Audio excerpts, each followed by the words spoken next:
ye god no yesi ye de kwakwaje wa yiraba no ye pɛ ho asɛm musa no de ofi sɛ nsɛm pii no awom Ghana water company meterasa se bomba ne kyerɛsɛ ensure emiamia hodro bi me kwakwa Sompa 93.1 Abusia weni afufro pii ni akeke sɛ ne sɛ kase ababi a wo bia na no pɛ ye ba ne de aba besom mo me de ya bo amali bia boga no pɛ me ne ya shasia de free man penny na do dan kwaku for the watchman PSA be ma boda na tena ye nanra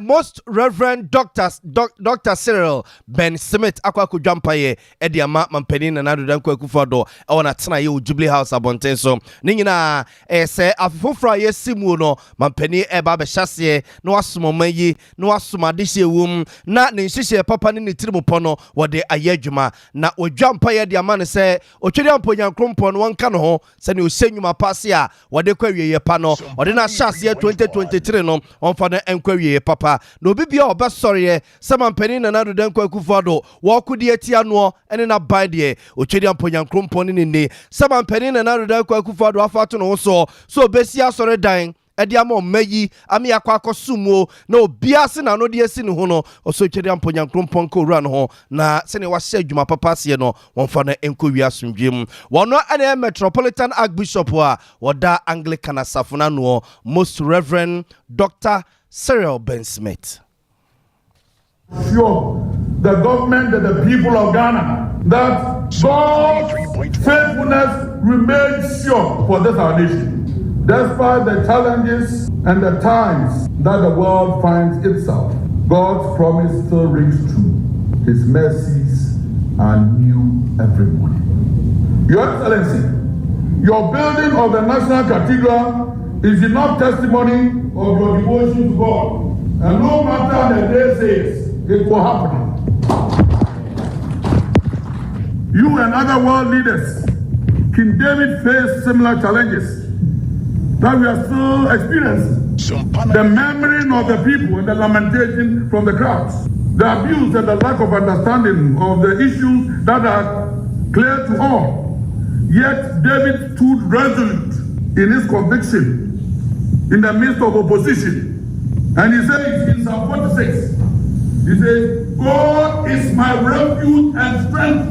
an ever-present help in times of trouble. Let us keep faith with our president in all times.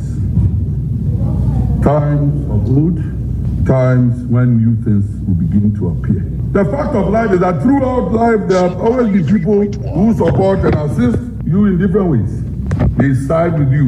And there are people who always, and what your Excellency, you normally call the naysayers, they are there. They will always be there. Do not bother about them. We have a God who is reliable. Any Ghanaian who prays against the sources of this nation, Ghana, and your Excellency, Nanado, does so at his own peril. Ghana will not perish. Ghana will recover. And Ghana will reclaim every lost territory. In the mighty name of Jesus. Abjafo we ayesofo pani a woda Anglican asafo ano se Metropolitan Archbishop wa owo West African Province Most Reverend Dr. Cyril Ben Smith and yete ne nka no eno achi mampani na do dan kwaku fado so no eye ne se owompa enim sa amanfo keka ena fi niam mu bedin IMF kra ye kwedie oh my god ne ho ba be papa yempa oso nyankopon no a edie betwa sa pokokoi IMF wa ye kwakofa mu no. To hear the encouragement from very responsible members of the community, of the society, is also something very heartwarming and encouraging. And it only reinforces our determination to see how we can do. Yes, the times are difficult,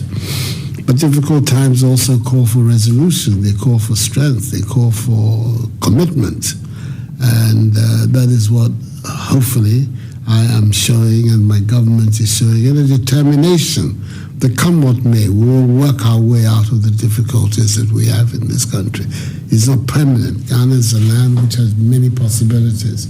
And even we are caught up in the global conjuncture, like many other countries, we can still find our way forward. And that is my determination. I need the support of people like you. Opportunity to congratulate Ghanaians again on the occasion of the 30th anniversary constitutional rule in the Fourth Republic. 30 years ago, we, the Ghanaian people, resolved to build under the Most High God a united nation grounded in democratic values and in the rule of law. We have indeed advanced a great deal by the grace of God towards this goal. And I reiterate my confidence that with the spirit of fairness, hard work, integrity, and reconciliation, the best days of Mother Ghana lie ahead of us. Even though we're presently confronted with difficulties in our economic performance, I do not doubt our collective resolve, as I said on 6th January, to work our way out of these challenges and put our nation back onto the path of progress and prosperity. Abusia Rama Dani Ranwan Sanu Mampeni and Andrew Danko Kufado Watchman PSA Bema Dani attending Kano so the Obecanis yes so no Riataso no do mine him at the Akoboshe assassin so. On one for Alan Quajoch material so for Kane now what you're getting for the amount of some so and now what a gun of project command not HM saying Yamaya. Sompa 93.1.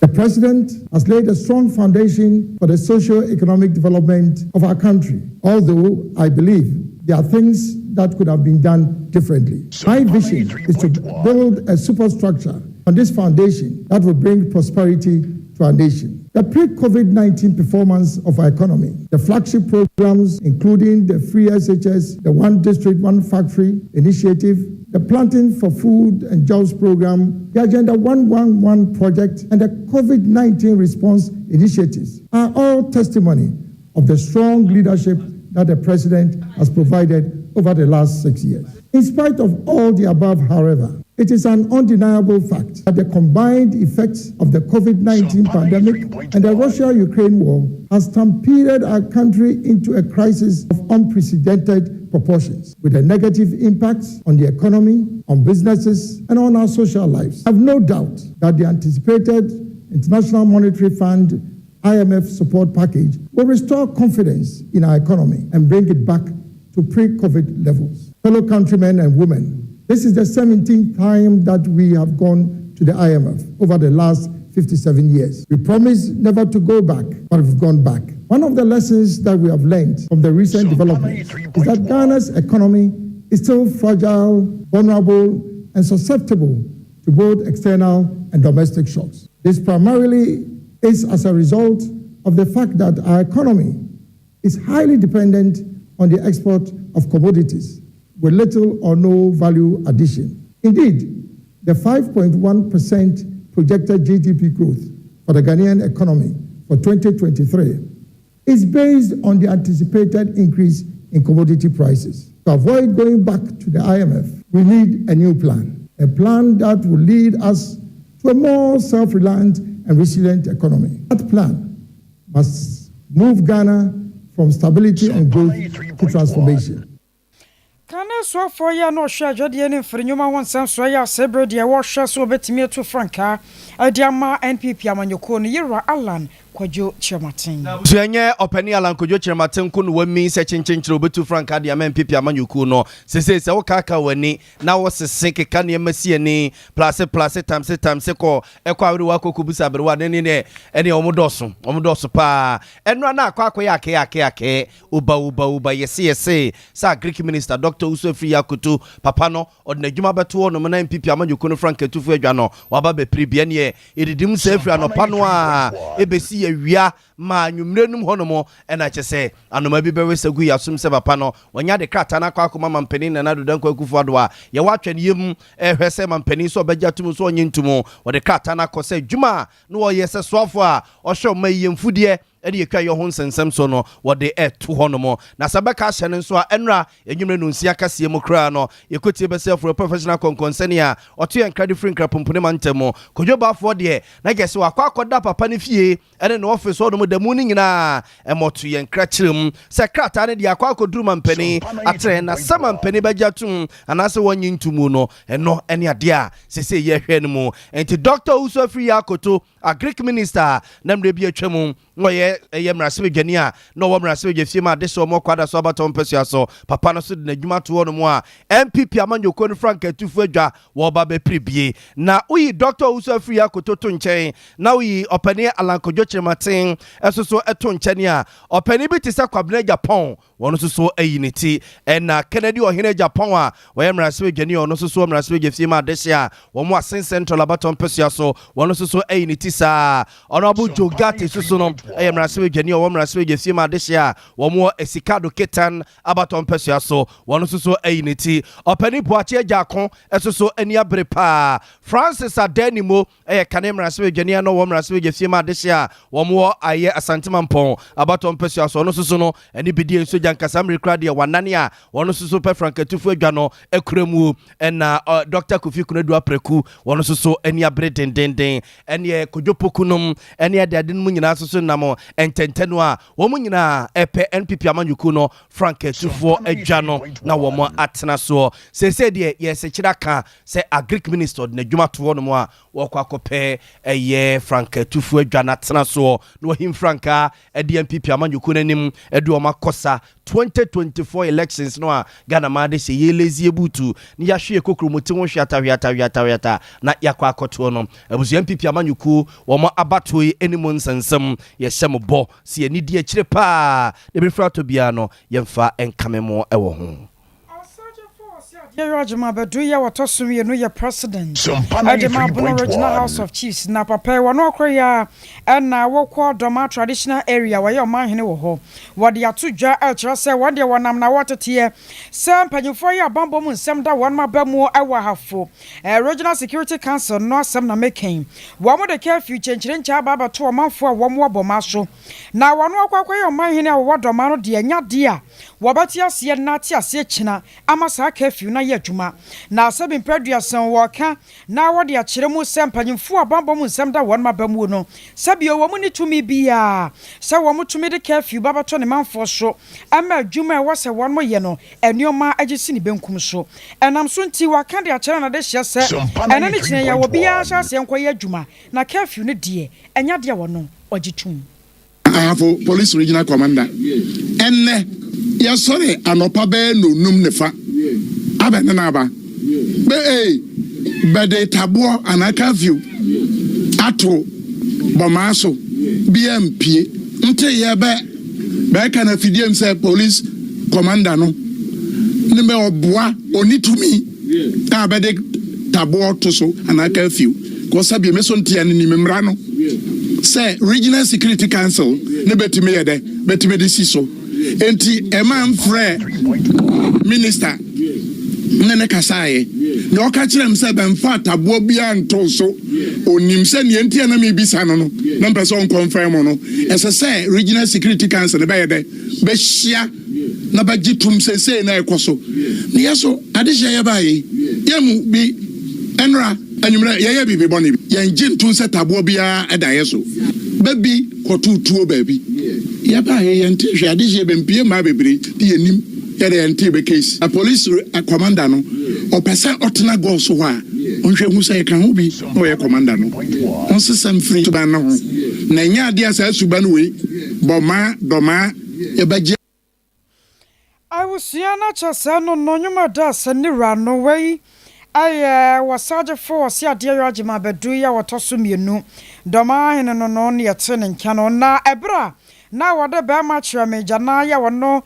sebre de wa shampa bo afoforo kora ewo boma monten so no ababa ye ohene wo ho na wode ne to esi ade so no kan sansemi enam saye so ma ye wra kyerɛ me ya wono so ababa ye boma hene so kasai ya wo kyerɛkyerɛ nsɛmpi no ano na ansa na no na ma hene san so kyerɛ mu esa ene yi a wode na baba si ade so no won so obehra ma sumdue mapa atumi ade him ewo boma enem potamu Yesra yana na bomahene. Enne wabetena akonya kese no so. Enam ba bi aboma akwose no. Enu nti no adehye bibi abayi. Enne asase a wo boma ntam na nyina. A bempredase ba bi aye nananom basie ba. Enne sai we sai akyeremi. Wonya mpenimfo so abɛhyɛ wase no tumi ne nyina yɛde ama mama so nsi sɛ bi ɔyɛ bibi na ugidi sɛ wo nte ase a adwamadu anto so mienu mani ɔdene eti na bɔ mahene na pintin ya mehwehwɛ ne sɛ adehye ne nyina de ba hyɛ wo nsa sɛ obi nunu ho sɛ adeɛ we da ntwa yie sɛ ne anim sɛ adehye no bi wo ba mu bɛka sɛ adeɛ no ntwa yie a gina wa watu na sabila obatoa so edi eniamo ho a cheke no I was turning Kenya Doma traditional area wo man hene ya wo honom osaje for osia de yo agima bedu ya wotoso mienu Awusia yemfa mu nko Ghana ye gold ne ye de kwa kwaje wo yere de aba no opane kojopoku a wabene e wa honene hu nsensem mu sre Ghana ma de hyese sanje no a ye de kwa kwaye adwon ne yempani ne yenkohwe ne yenkobusemu asem no de office mu nsem de bebrebe se fried rice mu ne yema no opane kojopoku a ye ka ne ho asem ene abusia eba ne energy ne hu nsensem se bia wo yere nom diesel petro ne ho nsensem a wabene mu pa ne ton ene ho dwadie ho nsensem ene wo chese no kra ne free se na ni ti ye onte ne mpanyin nsem da so ma bi so wo bibie no wotam sa de kro no e de akwakoje ade a woni bie ye ho nsem made wo so won hye danti bi sa danti we no ye mpe ho asem musapa ne no so no enkyere se de amanfo bi kekasa ekobasa no a petro bo beba fom e be ye fo ama Ghana fo ye tima toto bi no wo se enye no kra da se aban no di gold kokwaje wo yere ba